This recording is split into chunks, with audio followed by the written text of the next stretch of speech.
I see you found our little hiding spot in the universe. Don't get too comfortable. This is a place where you will find those with an experience that's out of this world, and possibly deep within your life. I welcome you to the Oracles with James Tyson. Lean forward and listen. We will pull you into a supernatural journey with guests from around the world, each one experiencing some of the most extraordinary phenomena this wee planet has to offer. Now, here are the Oracles with James Tyson. Thank you, my friend Liam. And thank you, listener, for tuning into the Oracles with James Tyson. It is I, James Tyson, and today I bring you a friend of mine, Sarazen Brooks. Sarazen is a artist. If you go to her website, sarazenbrooks.com, and that's S-A-R-A-Z-E-N, or if you live where I do, S-A-R-A-Z-E-N,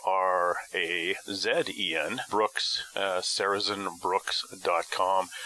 Check out her series, The Infinite Universe. It is absolutely beautiful, what she's painted. She's been an artist for a long time. Started off wanting to go off into a medical career, and through some adventurous misadventures, she found herself as a very talented and expanding artist. I'm kind of bringing her on here kicking and screaming because I want to talk to her about a book she put out.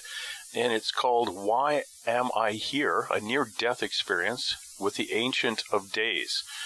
And now, this is a true story of her out-of-body journey and through time. And we'll touch on traveling through time. It's very, very unique.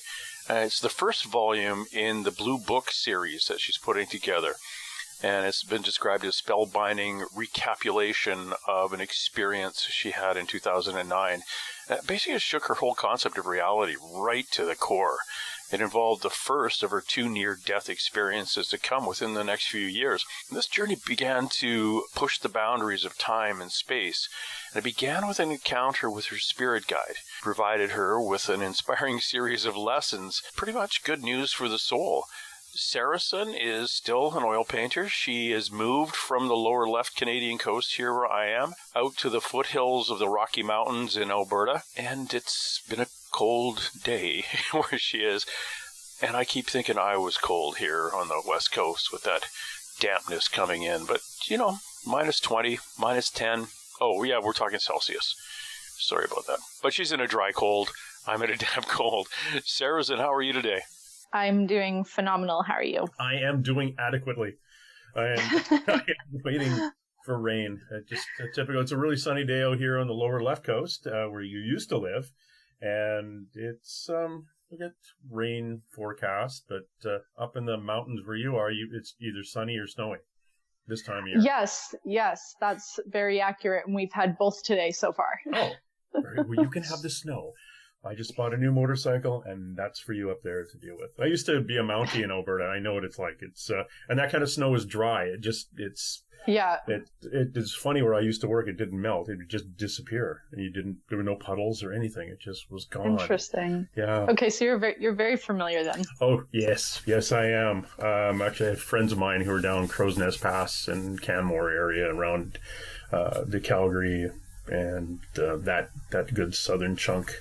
But when the sun's out on that snow, holy cow, it's beautiful, beautiful, clear, sunny times. Absolutely. Now, one of the things, like, I've followed you as an artist and again, that sounds really creepy, but followed you as an artist for a few years now. And I was surprised in popping over onto one of the social media pages a while ago, it was a year or so ago, or whenever your book came out, that you actually had an overly spiritual side to you. Your book, Why I'm Here, a Near-Death Experience with the Ancient of Days, is absolutely fascinating to me. Give my listener a little bit of an idea of who you are. Didn't you go to university to become a kinesiologist at one point? Yeah. Well, thank you for that. Yeah, life has had. I feel like I've kind of lived 6 or 7 lifetimes in my short life so far. I always was an artist growing up. My whole family is artists, and at the last minute in high school, I got talked out of going to art school. And instead, I kind of took a left turn and I went into my second favorite passion, which was medicine and biology and mostly physics. So I did college for 3.5 years before I was going to go into pre-med.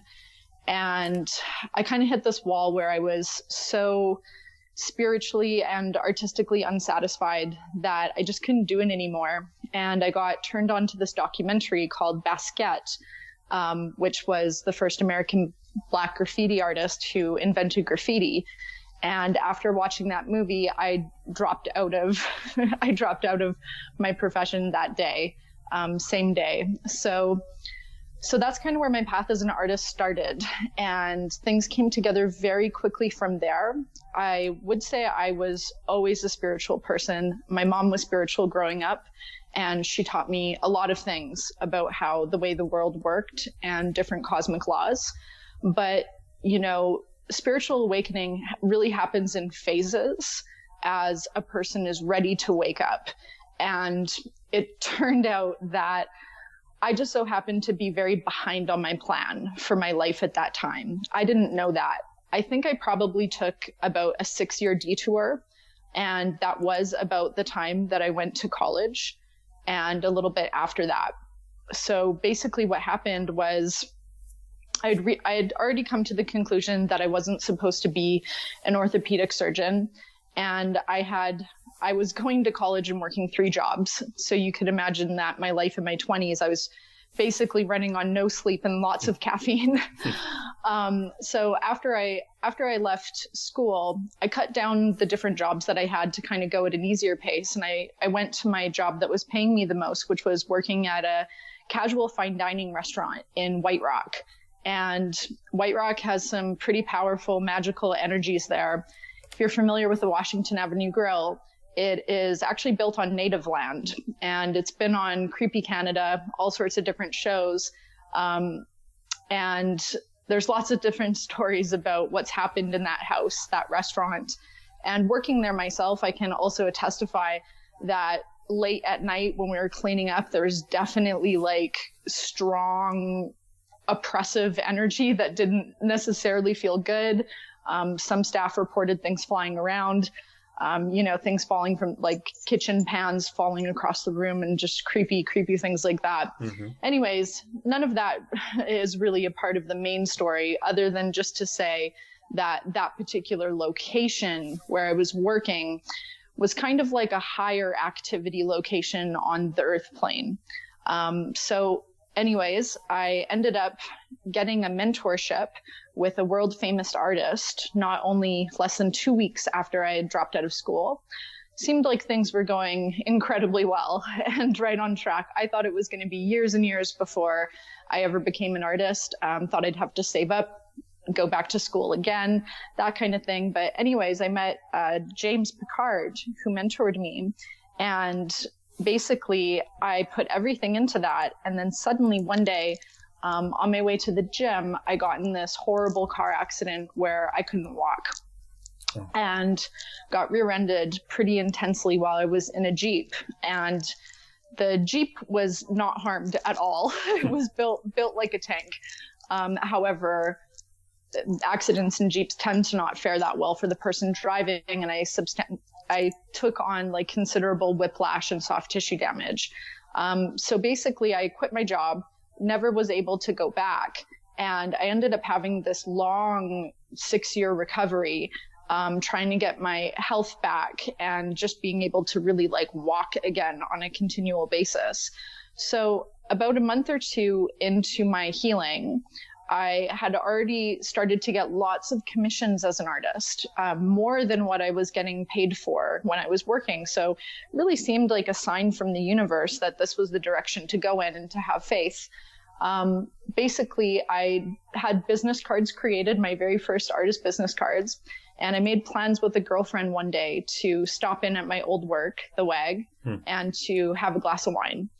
So I go and I pick up my business cards, have the glass of wine. My friend never shows up, and she seems to be significantly delayed. So since I already had a lot of friends where I worked, didn't really feel like a loner or anything like that. There was lots of loud music, jazz music playing. Thought I'd just kind of taken the ambiance for a while. And suddenly I began to have a very strange experience. It's very even hard for me to put it into words today. And this is, about 10 years after it happened. But it was something so unexplainable for so long that to tell it to the average person, I knew I'd be met with intense skepticism. So I kind of had to come to my deep universal truths myself before I was really able to share it with others.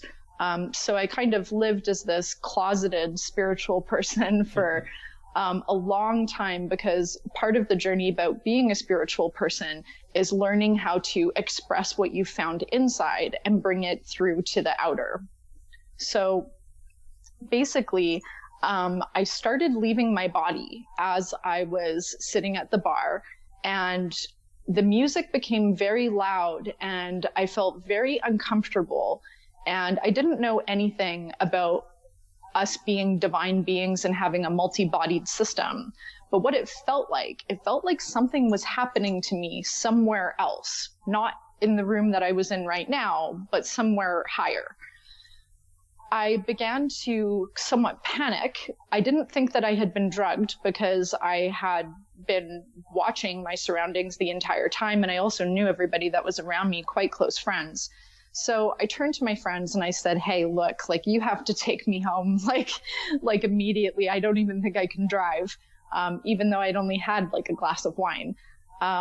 Anyways, my friends were not so eager to let me go that easily. And they proceeded to talk me into playing some card games and stuff, and even challenging me to win my ride home. So I managed to do that. But at this point, I felt barely coherent. Strange things were going on. My hearing was going and then it would come back. My vision was going and then it would come back. It kind of felt like all my body systems were shutting off at the same time. It was very concerning. But I felt pretty safe because I was around good friends. Mm-hmm. So cut to the chase, I end up getting a ride home from a friend that I had worked with for quite some time, Mikey. And I had a standard car at this time. He was not familiar. So I had to kind of coach him on how to drive me home as another car followed. And basically, this is when the story begins to get profoundly weird. Basically, he stalls in the middle of an intersection late at night at around 10:30 p.m., but it's winter, so it's pitch black. And at first, we're very concerned, but it's so late at night, there's not a lot of cars. Suddenly, this semi comes barreling down in the opposite direction right as the lights are about to change. We get filled with tremendous panic as he's trying to depress the clutch and get going. And the last thing I remember seeing is the semi being a foot away from my side, the passenger side. What happens after that is even stranger. And I didn't feel any pain. Basically, there was just a very, very intense, loud energy, and then a period of blackness and something that kind of felt a little bit like a release, where I felt very cold and very lonely and very isolated for some time. It felt like I was crying. Suddenly something shifted and I don't know what happened. It felt kind of like someone came down and grabbed me. And this is where the story deviates from a lot of people who have had near-death experiences. A lot of people that have had some sort of trauma or experience where they've died, they usually report not a lot. They'll see a light. A lot of people go through a tunnel and sometimes visualize that. Or very often you'll see a family member or a loved one who's already passed, sometimes a guide. They'll give you some advice for your life, and then the person is allowed to live again, or else it wouldn't be a near-death story. So this is where things get very different. And I actually have multiple timelines of events of things that happened, because when you are in timeless space, things don't happen in a linear fashion. Things happen kind of at the same time. And there actually ended up being more than one version of myself who was having these different various experiences at the same time. So in the main timeline where the primary amount of my consciousness was focused, suddenly I then appeared back in the same car. Although the person beside me now was different. It did look like my friend who was just with me. Except in this version, we just kept driving. Suddenly the stall didn't happen. We just continued on. And we were driving for what felt like an incredibly long time. And I only lived like 10, 15 minutes away, or maybe 20 with traffic, but at that time of night, less. So we began having this conversation, and I noticed that this being beside me, he seems bigger than my friend. He seems more sure of himself with his statements, more confident. He even seems like he has like some profound wisdom that he's hiding from me. And then I start to really look at him, and I notice that his skin is actually glowing. Now I start to think maybe I'm hallucinating. But on the same stance, I've never felt more awake in my life. So we begin to have this kind of back and forth dynamic where I'm kind of existing in this impression that maybe I'm drunk, and I'm kind of telling myself that this is all something weird. Although, if you have a couple glasses of wine, you don't usually hallucinate like a divine being. That's kind of like a miracle. Yeah. So, but we all have ego within us. And especially then, I still had a considerable amount left. So my ego was doing an incredible job to diminish everything that began happening from this point on. We get into a long conversation, and basically I realize that he has appeared based on my request. And the evening before this event, I had been reading this profound book that I had been guided to because I was so injured and I could basically only lie in bed for long hours of the day. I had started reading an amazing book called Tales of Power by Carlos Castaneda. That book pushed my realm of what was possible, and I began using some of the teachings that I had learned in that book to command an experience where I would be removed from my body, since my body was the most painful place for me to exist at that time. It's not that I wanted to die, but I wanted to escape from the reality that I was in. And I wanted to experience higher planes. I wanted to feel weightless. I wanted to meet these beings that I had read about for myself, and I knew that they were there. I wanted to see what it was all about. So after that, after we have this conversation, it becomes clear that he had come at my request, and by some incredible grand act of a blessing from the universe, that I actually was being this gifted an experience to travel astrally throughout the universe. So he never made anything easy for me. And even from that moment on, he made me do everything myself. And I had no idea how to leave my body.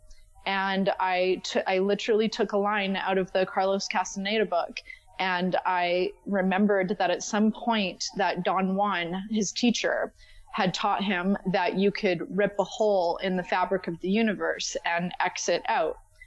So not expecting any of this to work at all, but acting on pure faith, I reach out with my hand in front of the night sky. And to my surprise, it was like a soft see-through shower curtain that I actually was able to pull back.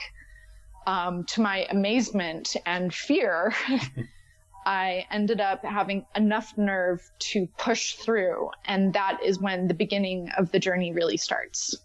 Oh, wow. So I shouldn't go to that restaurant. Okay. Unless. No, actually, I did a paranormal investigation there. It was cool.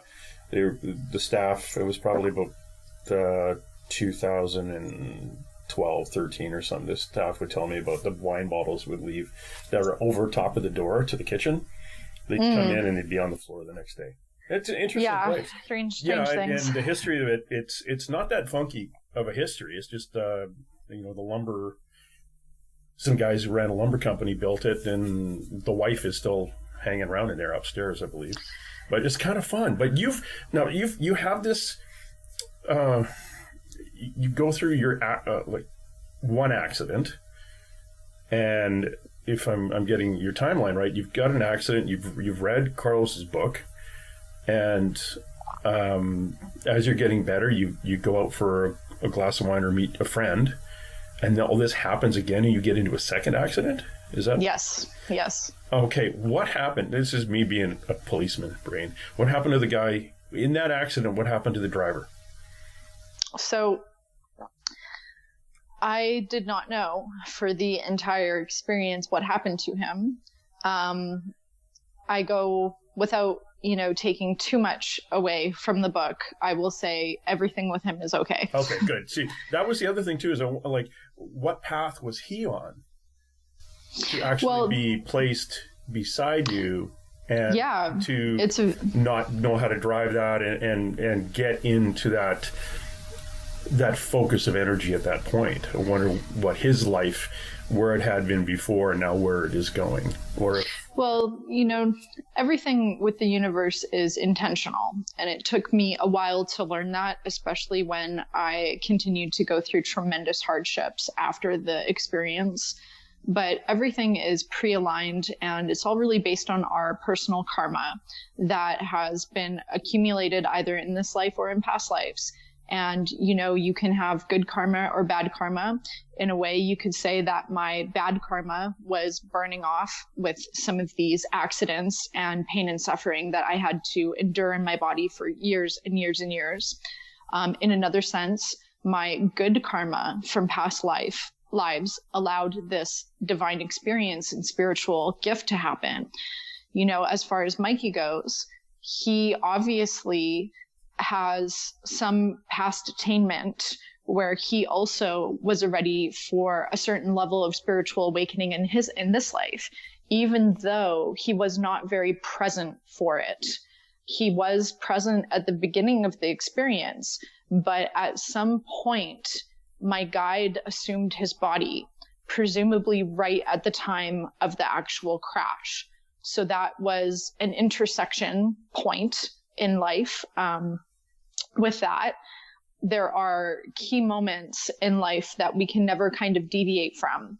So from that moment on, my guide was essentially using divine permission to take his form. And before he showed me his true self, because I wanted to see what he actually really looked like before I agreed on any type of cosmic voyage, he said that he had taken the form of somebody that I knew so that I would be more comfortable. Yeah. So the divine knows your reaction to every different type of event. So when experiences like this happen, or even more mundane experiences, they try to plan your life in a way that's going to be the most harmonious for you. So they obviously wouldn't have chosen a form of somebody that I didn't really like, or that it would be unrealistic that I would ask him to drive my car. So they knew that Mikey was going to volunteer and that he would say yes. And I think that they also knew that after this had all happened and the dust had settled, I had to agree to come back into my life, although on some respect, I didn't really have a choice. But with that in mind, that Mikey also would have been spiritually open enough to agree to be in the book as well. Oh, fascinating. That is kind of cool. We're talking to Sarazen Brooks. She's an artist and an author, and we're discussing a near-death experience. I always call them death experiences because I frankly think you die. You die, you come back. Yeah, with mine, it was a little bit different. With most people, I think that there's like an accident or something, and then, they flatline for a couple minutes, they get resuscitated and they come back. That's kind of a typical, although I guess no near-death experiences are typical, but I actually considered calling the book a death experience. Oh, very cool. However, it just doesn't really have the same ring to it, I think. No, and people who will Google near-death experience won't find it. So exactly. Yeah. And again, for the people who are, for my listener, it's Why Am I Here? A near-death experience with the Ancient of Days. Your experience in the car with the being you call your guide, have you had ever met your guide, your spirit guide, your primary spirit guide, I should say, or the guide that happened to be stepping forward at that point in your life, have you ever met that guide before? No, definitely not. I mean, I had read about, I hadn't even studied guides that much, to tell you the truth. Like, I was vaguely aware, angels exist, I think that God exists, but I hadn't really meditated on it for that long. I did not have any connection to guides. I mean, really, in the Carlos Castaneda book, he manifests a guru in tangible form. That's his teacher. So when I was connecting to the universe, I was just praying for this experience. I didn't know how exactly that was going to translate. But then when we end up going into higher planes after we cross through the universal shower curtain, if you will, it turns out that he was actually the most beautiful being that I've ever seen. And he was glowing blue. He did not look, he was humanoid. He looked human, but he looked much more than human, much more divine and radiating energies that I can't quite even describe. But everything that was coming off of him was so aligned with divine bliss and divine grace. And he did something very special to me. And he gave me the rare gift where I was able to feel pure, undilated, unconditional love. And until you have actually, I hope you don't have to die to experience this, but basically there's almost no one on the earth that embodies this truly, besides maybe an incredibly, incredibly advanced yogi out there. Yogananda was one of them, who is said to be the divine incarnation of love. But to experience that in tangible form while I was out of body, it has changed me for life. And after feeling that, I was able to put 100% of my trust into him, because I just had full, complete knowing that it wasn't possible for this being to harm me in any way. You ever met, has that being come back into your life since that you've seen? He did actually. And that is what book 2 is going to be focusing around. But for a long time, I had no connection to him after that, even though I tried. I searched for him for about 7 years until I finally was able to find him again. That's fascinating. Who you've described, and I've talked to over the years doing this and traveling to conferences and things, I've talked to a number of people, not only for near-death experiences, people who have experienced spirit guides and can see them. When I do readings for people, I communicate through oracle cards to their spirit guides, or I can stand in front of somebody and look at them and say, okay, you've got 5 angels on your right side. The third one over is tall and blue, and your grandmother or this grandmotherly lady is standing beside you. I can see that. But the tall blue or the bluish glowing ones, I always have been finding that's the Archangel Michael. Michael is blue as well. That's true. But would you feel the difference in your own mind? Do you think you'd feel the difference between that being Michael? Okay. Absolutely. Absolutely. I mean, there's a very different, as you know, there's a very different type of energy that comes from an angel. Yeah. That comes from someone who's an ascended master. Michael has incredible strength. He has this incredible readiness and receptiveness to him, ever helpful and very angelic. Whereas Sanat Kumara, he has a very dry sense of humor. He also is very aligned with power. But he is a little bit more laid back, as you'll read in the conversations that we have. He is very witty. Mm-hmm. He always has a very quick response. Not to say he's a trickster, but he has more of a human energy to him. And Sanat Kumara, who is the Ancient of Days, he did live lifetimes on Earth, and he is big in yoga. He was featured in the Upanishads. So his lineage, he he already completed his lifetimes here, and now he helps from higher planes, and that's the definition of an ascended master. Now, you're calling him the Ancient of Days. It's in the Kabbalah. It all refers to the God essence. Judaism, Book of Daniel, refers to being God, eternal. Christianity, it's basically the God the Father. It's different terms for the source of the universe. Well, Sanat Kumara has many different nicknames for his personal radiation or emanation from God. He is called the Ancient of Days. A bunch of ones that are not on the top of my head. He's also the Prince of Venus. So his personality has gone by many different nicknames, although in truth, we are all emanations from the divine feminine or the divine masculine. And when God appears for you in whatever form it does, maybe it's Ganesh or maybe it's, Archangel Azrael, that's the particular portion of God that God has chosen to communicate with you, because God is omniscient. And he knows that particular part of himself will resonate with you the most. Yeah, and I get Michael's very strong in me, as well as Heniel, because of my can't see me, but I'm kind of pointing at my female side right now. I've got a large female side to me, and she comes through. Sometimes I have two daughters in dealing with them. Long story, but helpful. Yeah, but those are what I've been describing, what I see at times, or what is helpful for me. And being a policeman, you've got Michael and the helper of helpers, basically. Yeah, absolutely. And doing that. My primary spirit guide, which is really weird, in June I found out, my primary spirit guide is my higher self.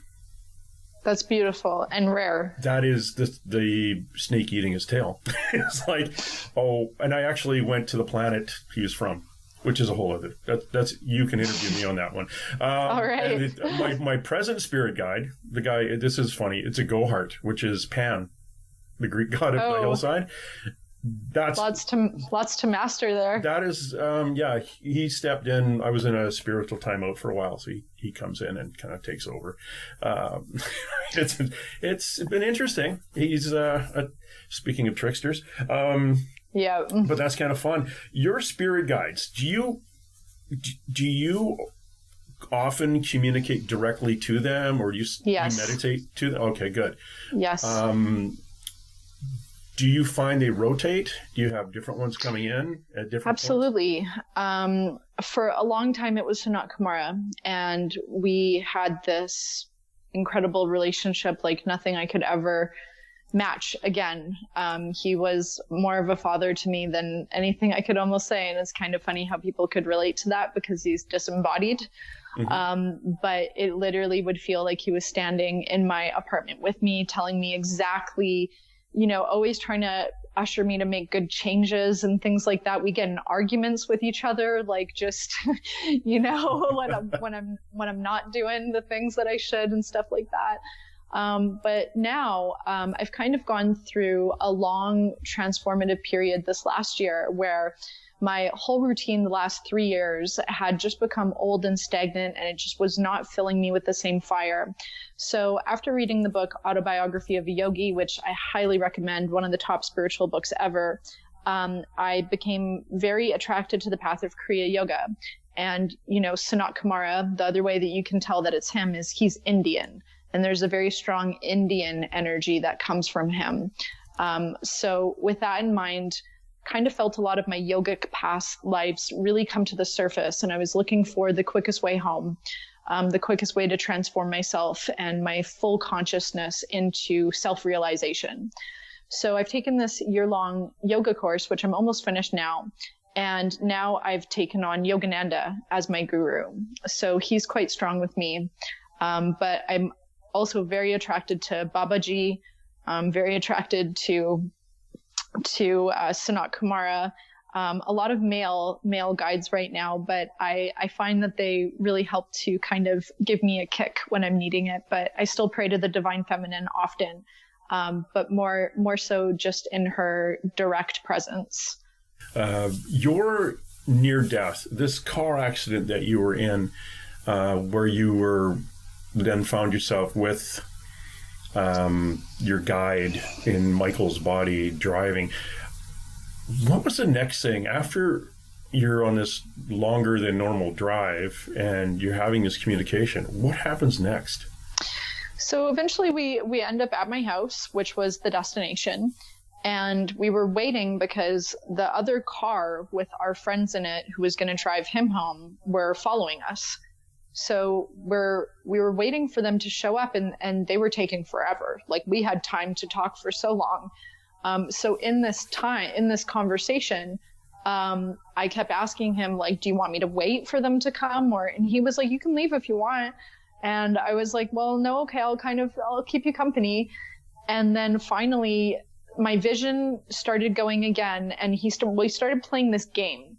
In the car to pass the time. And it's a really stupid game. I'm embarrassed of myself 10 years ago for some of the stuff that I said to a divine being. Was it truth or dare? No, it was worse. It was, let's play drunk psychic. And it was kind of like an I Spy type of thing. And basically, suddenly he started guiding me to close my eyes. And I did. And this orange spiral started forming in front of one of my eyes, different colors and changing shapes. And it was pulling at me. I didn't understand what it was doing, so I pulled away. And he told me that the next time that it pulled, that I needed to push and go with it. And I felt very confused as to how my friend Mikey could know what I was seeing in my eyes, with my eyes closed, without me telling him. Obviously, this is not my friend. Mm-hmm. So the next time it pulled, I pushed and I went fiery hot, and I opened my eyes and it looked like nothing had changed. But with each one of these initiations that I went through, it took me a long time to figure out what had happened. So it was a burning off of my body and transitioning into higher planes. So at this point, it's not really fair to say that I'm existing on the earth anymore. This conversation is not really happening on the earth. We're not even in this dimension anymore. We're kind of like paused in timeless space where everything looks exactly the same as where we just were. So from there on, my guide, with his charming sense of humor, I ask him, casually, and I'm like, so you come here often? And he's like, actually, yes, I do all the time. And I was shocked, absolutely shocked to hear that. And he asks me, he says, like, do you trust me? Can we do this now? We need to get going. We're kind of like short on time. And I'm like, okay, yeah, we can do this. I'll rip a hole just big enough for me to go through. And he's like, just big enough for you? I'm like, okay, well, you could come too. So we kind of have this cute relationship, banter together right off the start. And from that moment on, I begin to experience the most unspeakable journey that I never thought I'd ever be so blessed to have. The type of thing that truly you read about in like fiction, or you see in like the most amazing superhero movie, or just, I don't know. But not a day goes by that I'm so grateful for that. And it's taken a lot of effort, not to fall asleep back again, even after witnessing kind of everything. Here's the hard one. I'm going to ask you to describe a few of those without giving away your entire book. A few of those experiences. Yeah, when you pulled the curtain down. Sure. Well, the first one was the most startling. And, I think we all kind of are grown up with the idea of heaven and hell. And like, what does that look like? Does that exist? If I die, do I go straight to God type of thing? What happens? And not the case. Not to say that those states don't exist, just not the way that most people think. So I proceeded to go into the astral world, where I'm with my guide, and we're suspended in air, and we're now bodiless. So we do have a body, we have an astral body, but it doesn't have the same density as our earth bodies do. It can levitate, float, it can transform and change, all of those things. Don't need to breathe or eat or sleep or anything like that. Great. So I'm very unfamiliar with how the bleep to operate this thing, and I have no idea what I'm doing, like absolute newbie, like trying to drive a car that you don't know how to drive. He asked me and he says, so where do you want to go? And to me, I thought that was like the dumbest question, because I have no idea where I want to go. If I could go anywhere in the universe, I don't even know one location that is cool. Like, why don't you just tell me where to go? So he points this question to me, and I begin to meditate on it. And I kind of start thinking, well, where would I like to go? And something goes wrong, significantly wrong. And suddenly, I guess I thought of something. I don't even know what I thought of, because it happened so fast. But because at this point, you're existing by mere thought, you just have to think yourself somewhere else, and immediately you're there. So I get sucked, or fly, I don't know how to describe it, shooting incredibly fast, so fast I can't even see what's going on. There's like stars streaking by my face. I'm like scared, but I can't stop. And suddenly I find myself stranded on this planet that is absolutely foreign, so far away. My guide is not with me. And for lack of a better words, I end up calling it Planet Hell. It is hot. It is like hotter than any desert on Earth. There are no trees, no shrubs, like nothing, just sand dunes, like scorching hot sand dunes in a sky that the sun never sets. And while you don't need to eat, drink, or sleep or anything like that, my human mind kind of kept convincing me that I need those things. So at first I think maybe I'm going to starve to death. Oh, I'm so thirsty. And then I'm like, wait, I don't actually need any of those things. And basically I ended up wandering around there for what felt like decades, eons, even a small eternity. And I go through several encounters and dangerous lessons on there with the local wildlife, if you will, until my guide finally appears at the 11th hour, right as I'm about to swallow this disgusting bug because I'm so bored.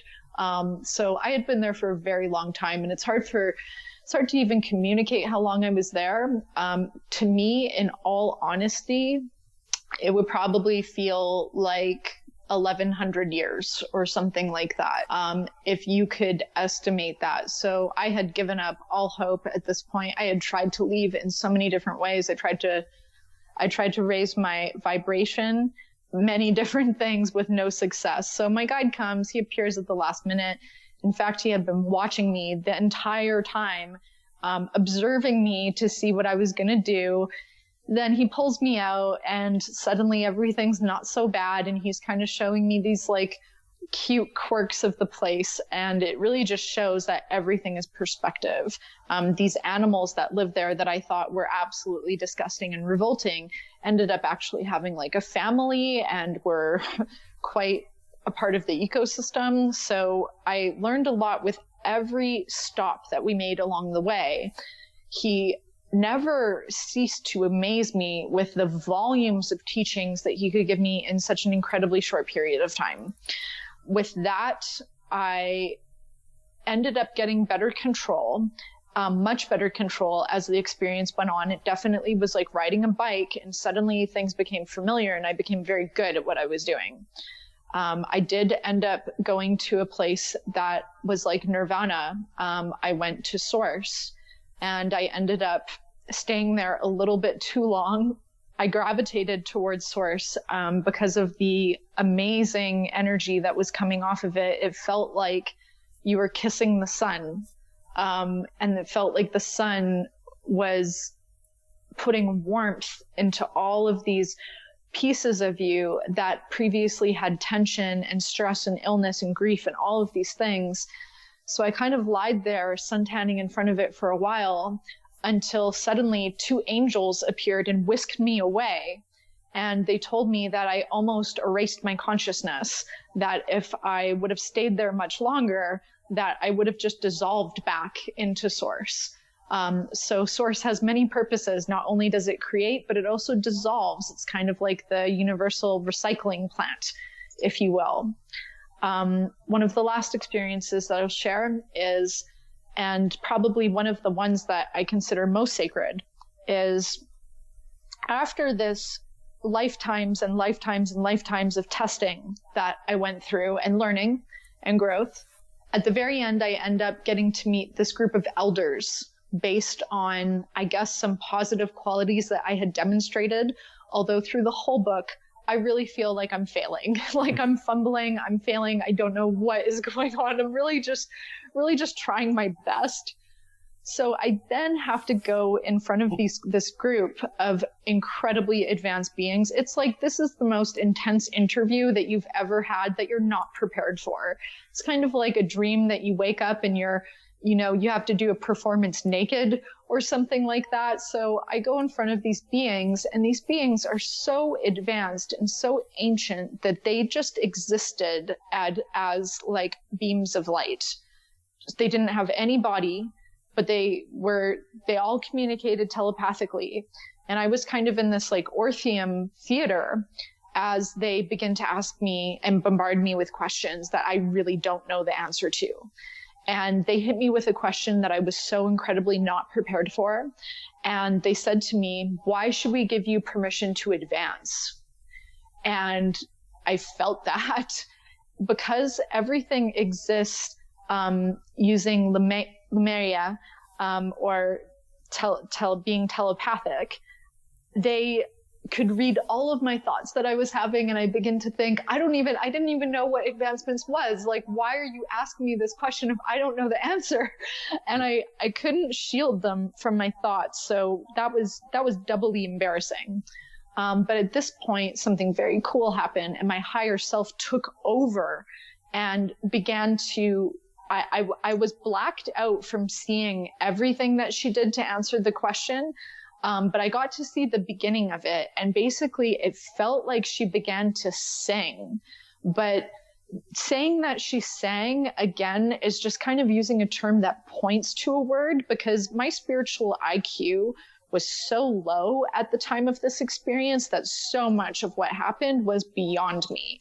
That being said, I still don't even know if I would know what she did today. There's a lot of other systems of communication and work and play and ways that being interact with each other in higher planes that we just don't have the translation for in this plane.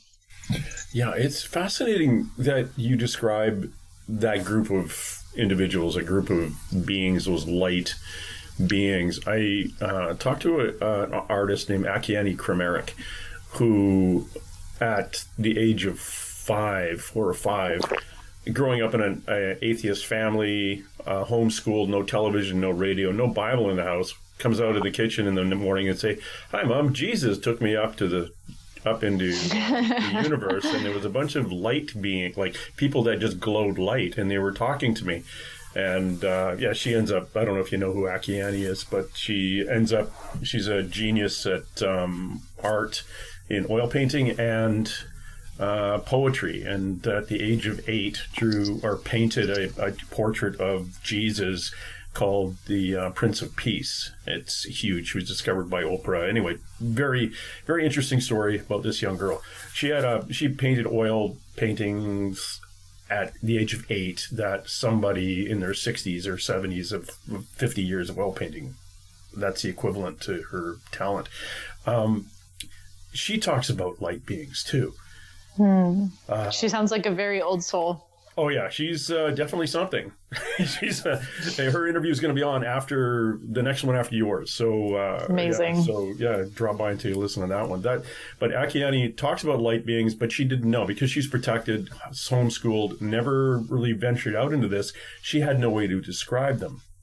But it's funny that you describe them almost exactly the same way she did. That just very wise, a lot of questions, a lot of communication, and then eventually, they're talking. You're at the little kids table, and they're at the big guy, and they're at the adults table, and eventually you end up working on a communication a form of communication. In your case, you had your higher self come in and said, I'll drive. Yeah, thank goodness for that. Yeah, you just sit back, and eventually you will learn all this. But right now, it's gonna be one in going in one psychic ear and out the other kind of thing. It's it would be overwhelming, I would think, to go through something like that, specifically after you've just spent 1,100 years on a dry planet. Yeah. Well, yeah, and that at that point, that was like 1 million years ago too. So holy cow. So I hope the next time, if I ever get to see them again, which I think I will one day, I hope I have some better answers to their questions. I think I probably will. Yeah, I wonder, sometimes I've heard these can also be family members who have gone through various incarnations over thousands and thousands of years and going through the multiple dimensions, like where we keep coming back into, I won't say our lives, we come into life with a physical body, and eventually we don't need it anymore. We just come back as light. Well, anything is possible, and like I said, time is not linear, so that literally could be truth.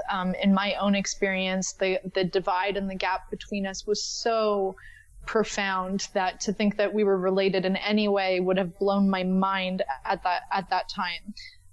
But that being said, because we are, essentially emanations all from the same God or from the same source, then we are absolutely related no matter what. Yeah.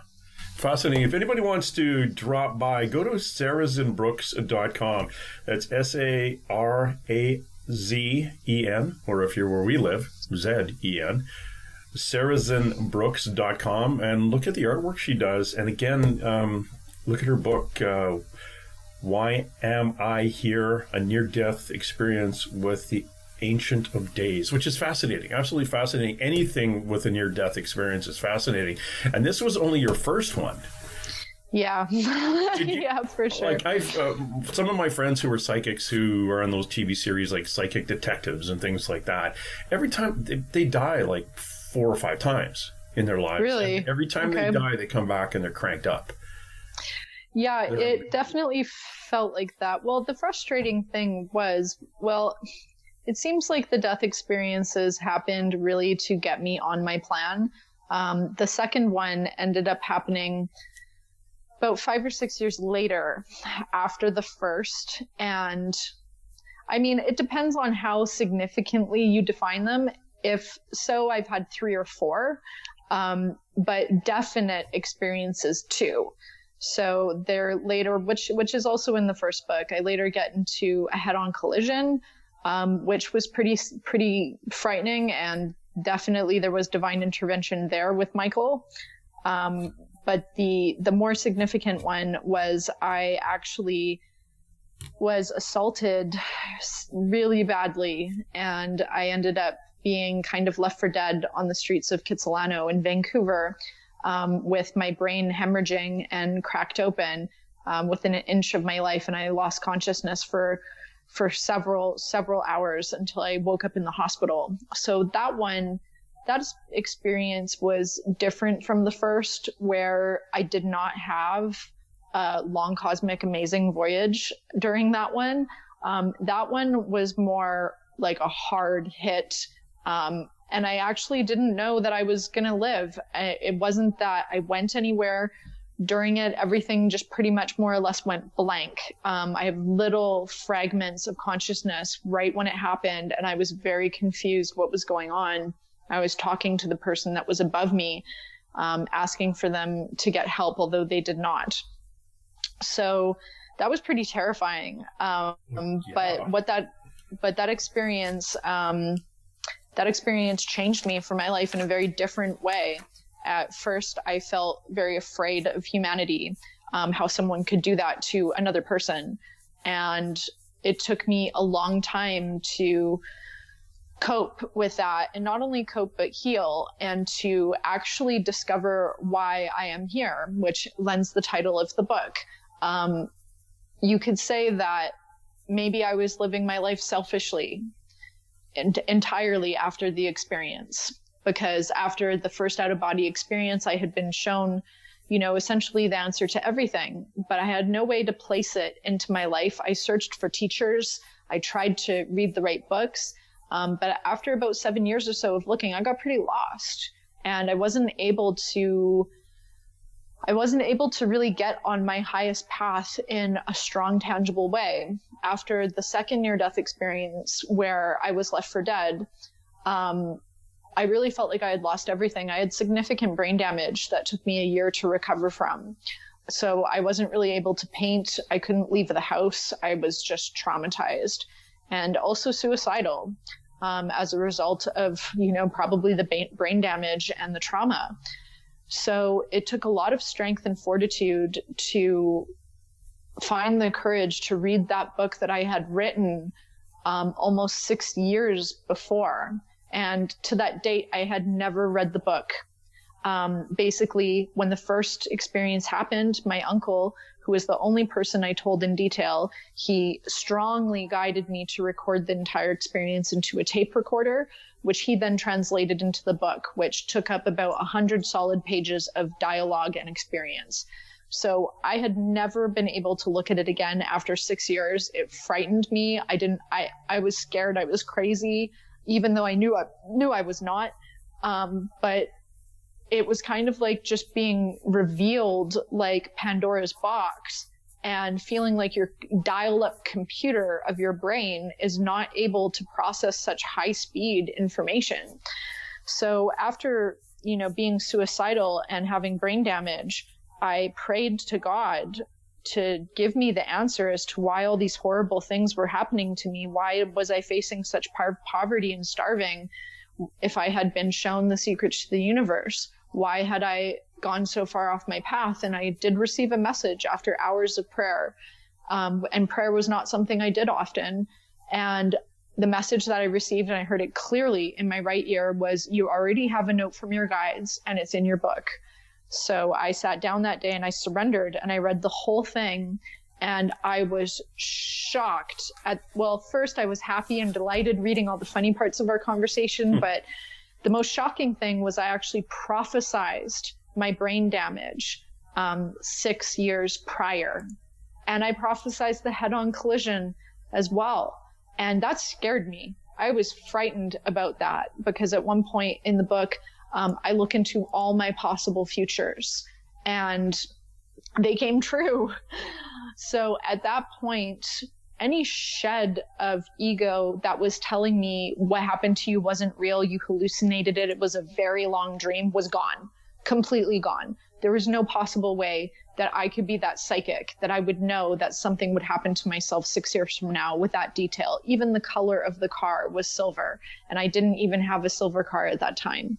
So I was impressed at the divine for holding up to its end of the bargain, basically. That is amazing. And I'm sorry to hear about the assault. It's one part of your life I didn't know.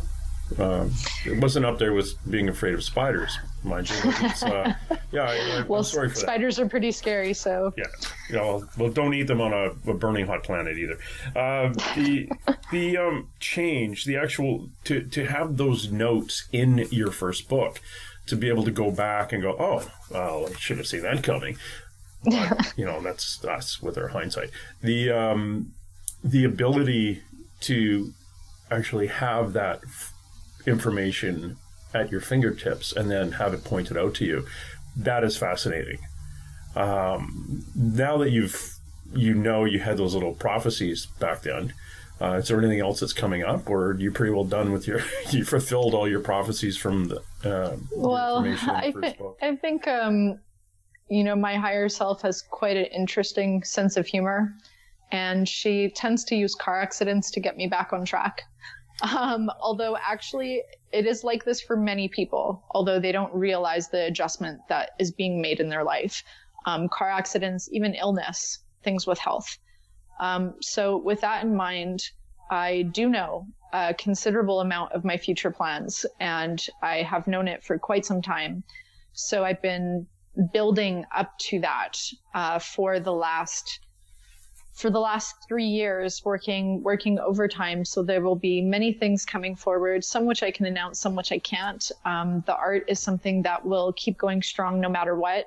And I'm working towards painting the Ascended Masters and Higher Realms, which will be on the table next year. But beyond that, I will also write book 2 and book 3, which will be a continuation of the first book, and how that has translated into meditation and still reaching those states while still in my body. Oh, that's great.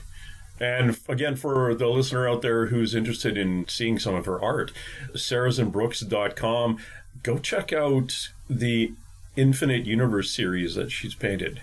I'm talking like you're not here. Sarazen's painted. It's absolutely beautiful. And I'm speechless. It is. It's really good. You're a pretty darn good artist.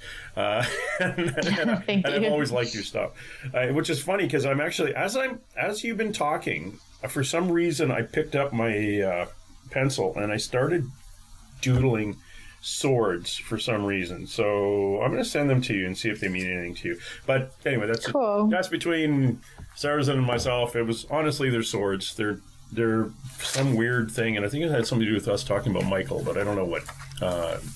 So every so often I'll doodle something for no apparent reason and think, yeah, I really should share that with somebody. Sarazen Brooks, you are an experiencer of something that I think many people would absolutely be terrified of when they do experience it. But to find yourself in a position where you're getting that physical slap in the head, like, hey, get back on path.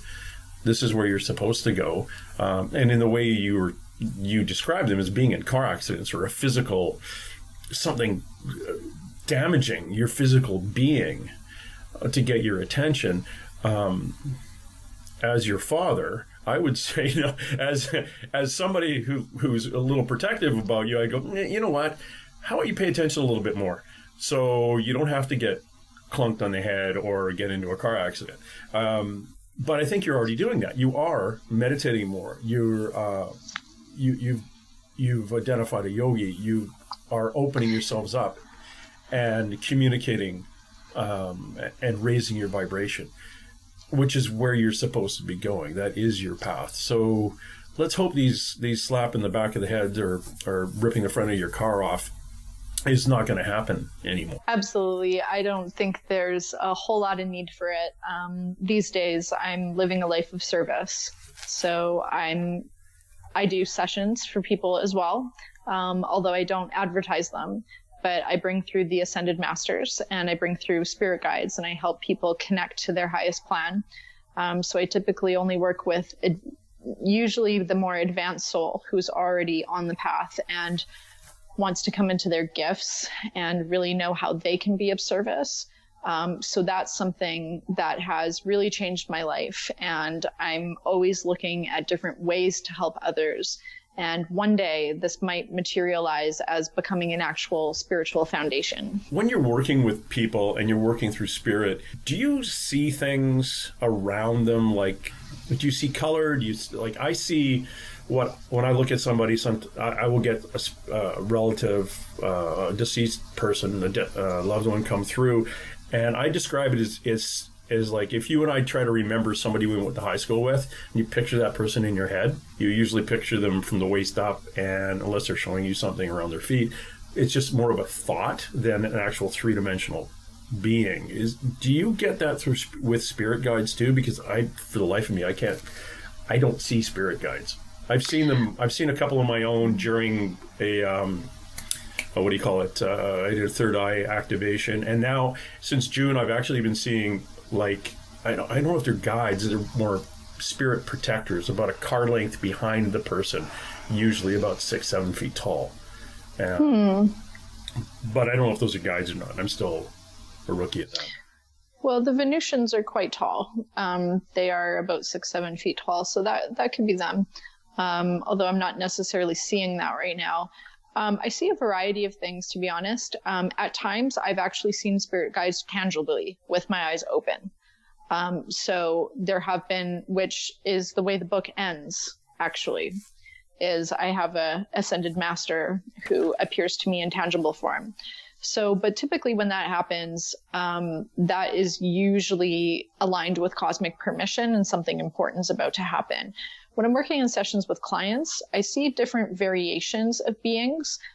Sometimes it's an impression and a thought.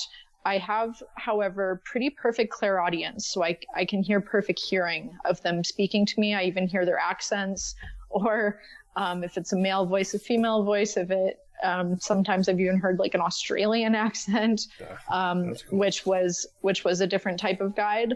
But I do see clearly as well. So I remove blockages from people, different things that are on their field, your aura, your third eye, that type of thing. I do past life healing, opening up doors of abundance. Like it's kind of like a limitless range.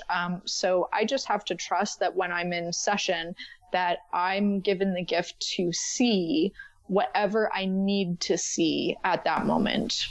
Are you bothered by anything? Let's say a person that has passed and not crossed over, do they kind of bother you for help at all? I have had that, but it doesn't bother me. Yeah, so I have done some of that, but not so much in this life, although that was a job of mine in a different life, was to help people cross over.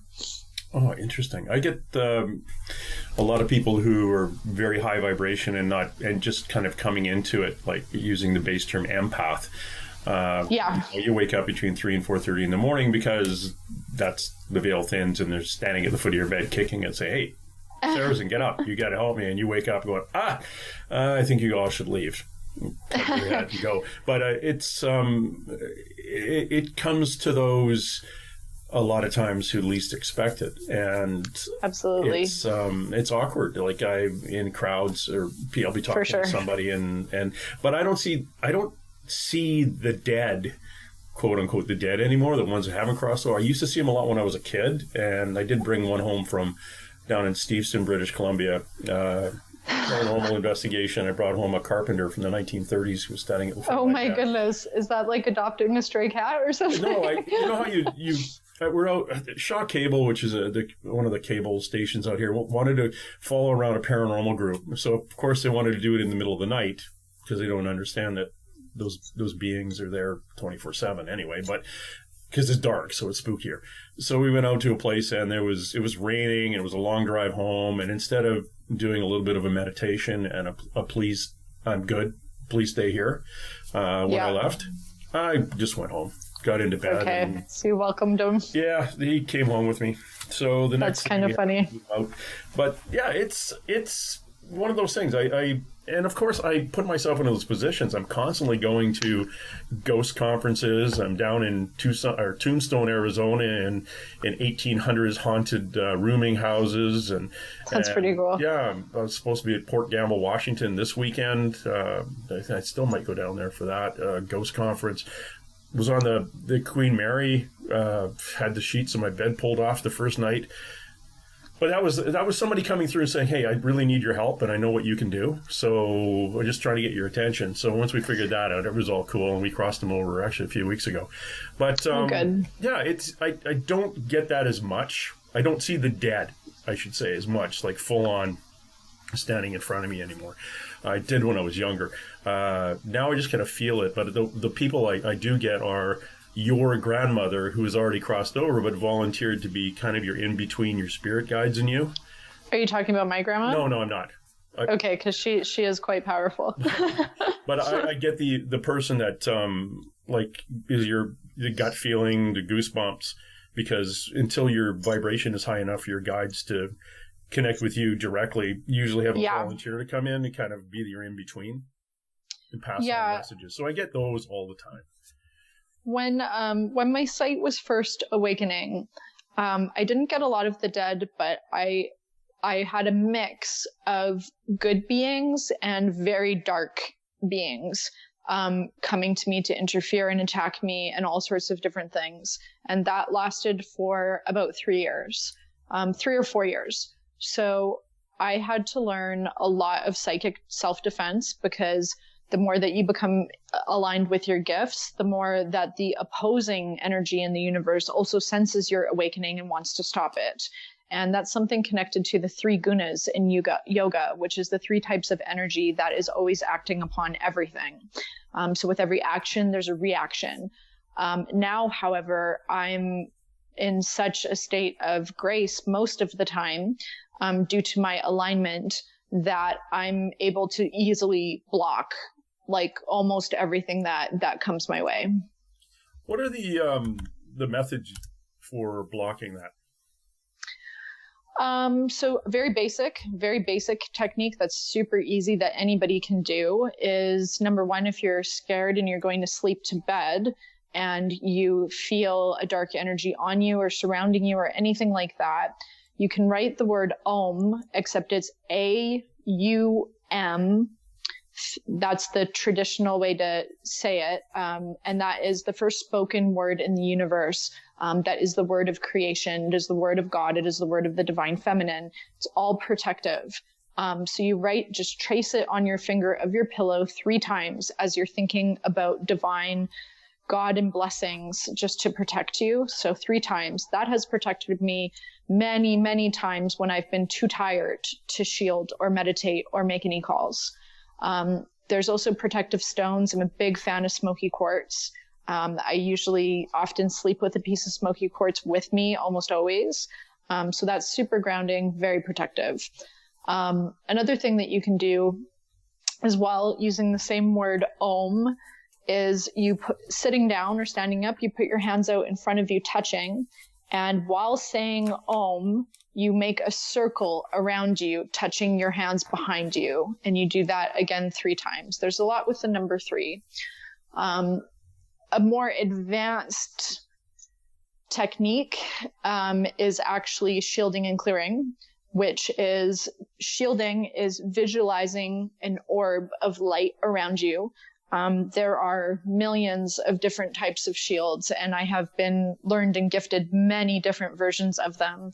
But a very good go-to one that's kind of good for everything is called the shield of invisibility, invincibility, invulnerability. And you call that in while you're visualizing the shield, preferably surrounding your whole house. If you can't visualize it surrounding your entire house, visualize it just surrounding your field and your aura. But it's better if you can stretch it out over time to include your whole space. So you hold the shield for as long as you can, visualizing its strength. You can even visualize things bouncing off of it because of how strong it is, while also asking help from your guides to strengthen the shield. And the last one, which is more of a clearing technique, is sacred fire. And sacred fire has been used for a long time. There's mentions of it through the ages in basically every type of spiritual book that you can imagine, though very few explain what it is. And basically in our plane, in the 3D plane, fire has a connotation of being something that is destructive. However, in higher planes, in the 5th dimension, fire is transformative and it changes things. So divine fire can be used to elicit a numerous amount of results. But for the sake of this talk, I'll just talk about violet flames. Violet flames are the most transformative flames that are responsible for transformation, transfiguration, and transmutation. So that has the ability to completely clear the energy around you from anything nefarious. If there's a dark entity or spirit or being, or even if just you have been going through a hard time yourself, if you've been going through a breakup or depression or a lot of stress, that invites these forces in, and it also makes the vibe of your place pretty low. So using the violet flame, there's lots of meditations online for that on YouTube. You just search violet flame meditation and a bunch of them will come up. You visualize with your eyes closed or open this beautiful violet flame that's going through you, going through your whole entire body. It's clearing your sight, your third eyes. Never mind that, it's also clearing your whole sacred space. So with that, the shielding and clearing, if you even do that for 20 minutes, you're looking really, really good. And that's enough for permission for most people to get protected. However, if you're listening to this, and if you are one of those people who is waking up and exceptionally coming into your gifts, then you may need to sit in that meditation for longer, because like I said, the more that you are advancing, the more that there's also these other forces out there that want to kind of hold you back. Wow. Thanks very much about that. I appreciate that. I'm sure my listener does too. I put a bubble around myself, paint it silver, and then put kind of a brown coating on the inside, so it looks like a mirror from the outside, I think. So I'm kind of but it's, we can create whatever shield feels good for us. Yeah. Yeah, it's I've done it a lot. I find that the dead adults will stay out of my room and leave me alone, but it's the kids who are still just love and light. I'll fill my room with love and light and put a boundary on it and my intention out there that nobody can bother me ever. This is my own personal time. And I was in a haunted kind of bed and breakfast hotel, really nice one out in Wheeler, Oregon, the old Wheeler Inn, and little girl in the middle of the night says, "Daddy." And I'm like, oh, okay, that's creepy.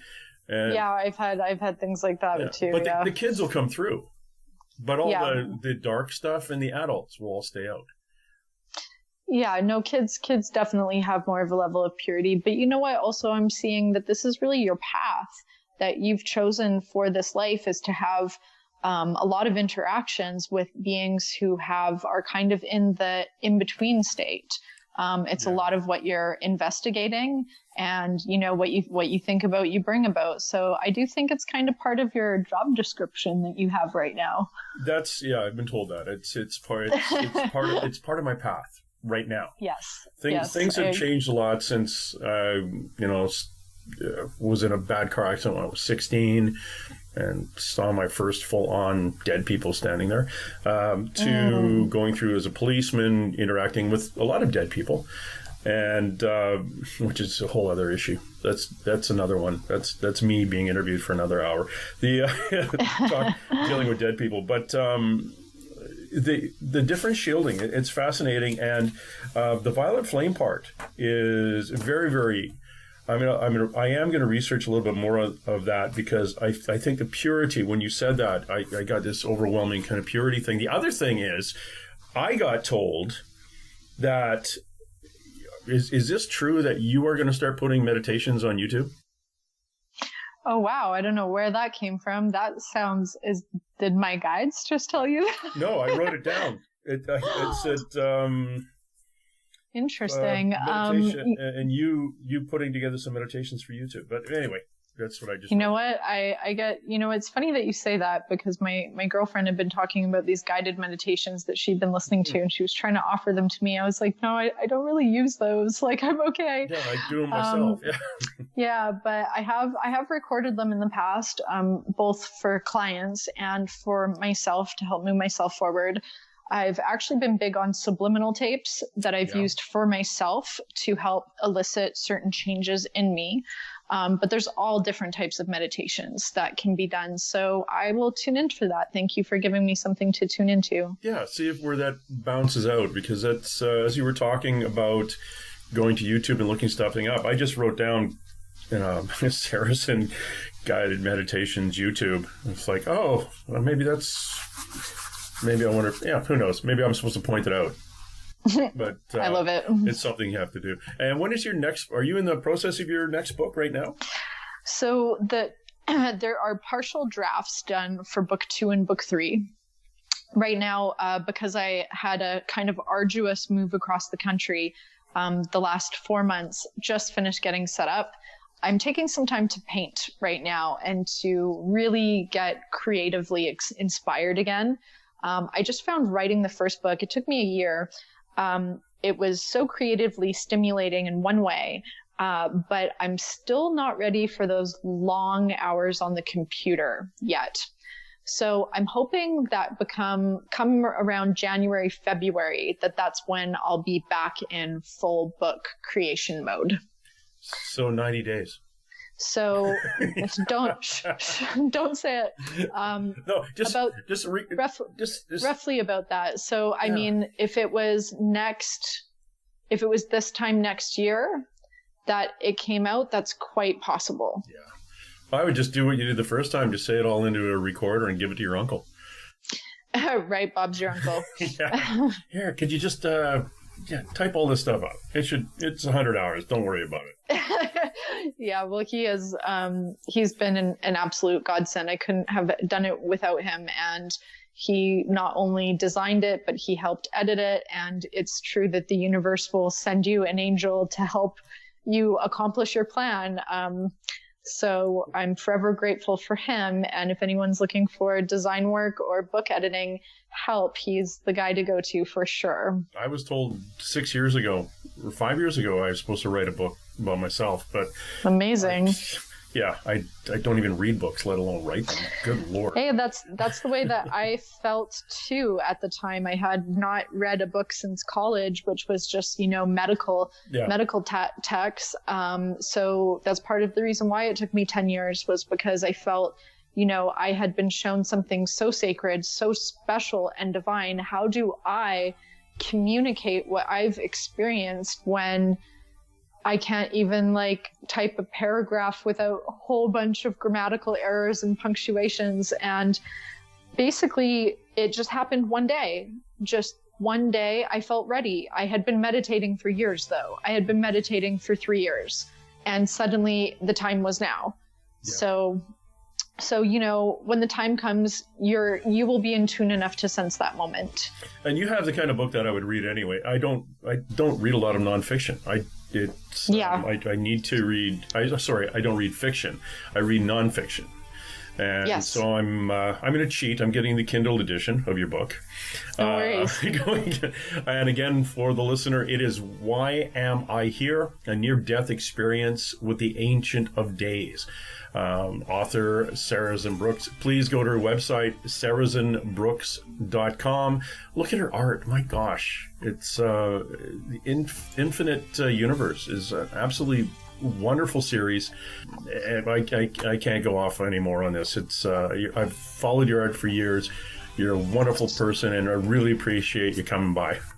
Well, thank you so much for having me. This was incredibly rewarding to do, and I'm so happy that we are more officially connected now. Okay.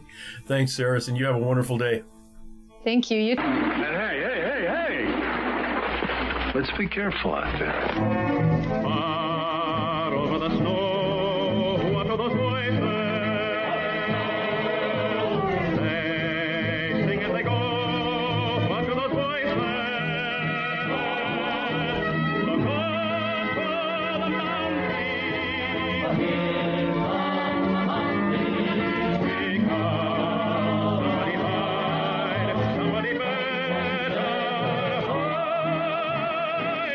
Through the hail, like a pack of angry wolves on the trail. We are after you, dead or alive. We are out to get you, dead or alive. And forget your ghost. If you're the one, better run away. Son, you are done. Throw your gun away. Here come the Mounties to get the man they're after now.